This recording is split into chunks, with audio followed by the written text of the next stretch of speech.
இப்போது பச்சை புளி ரசம் எப்படி பண்ணலான்னு பார்த்துக்கலாம். அதுக்கு புளி வந்து நான் ஒரு 1/2 அன் ஹவர் ஊற வச்சு அதை ஃபில்ட்ரு பண்ணி எடுத்துட்டேன். இப்போ அது கூட என்ன மிக்ஸ் பண்ணிக்கலான்னு பார்க்கலாம். இப்போ இது கூட கொஞ்சமாக கருவேப்பிலை, ஒரு பச்சை மிளகாய், கொஞ்சமாக பூண்டு, கொரியாண்டர் லீவ்ஸ் இது எல்லாத்தையும் போட்டு மிக்சியில் இப்போ அரைச்சிக்கலாம். இப்போ இதை வந்து நல்லா பவுடர் பேஸ்ட்டாக ரெடி பண்ணியாச்சு. இப்போ இது கூட தக்காளி ஒன்று ஆட் பண்ணிக்கலாம். இப்போ இதை அரைச்சி ரெடி பண்ணிட்டோம். இப்போ இதை புளி கரைசலோடு சேர்த்துக்கலாம்.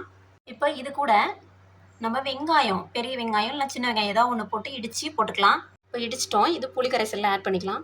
எல்லாமே இதில் மிக்ஸ் பண்ணியாச்சு. இதுக்கு தேவையான அளவு உப்பு போட்டுக்கோங்க. உப்பு போட்டாச்சு. இப்போ இதை நல்லா மிக்ஸ் பண்ணிக்கலாம்.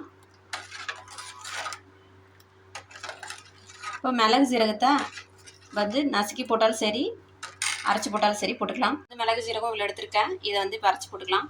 இப்போ மிளகு சீரகத்தை அவ்வளோதாங்க, சிம்பிளான ஈஸி பச்சை புளி ரசம் ரெடி ஆகிடுச்சு. இதில் நம்ம ஆயிலே ஆட் பண்ணல, அதனால் இது நல்லா ஹெல்த்தியாக இருக்கும்.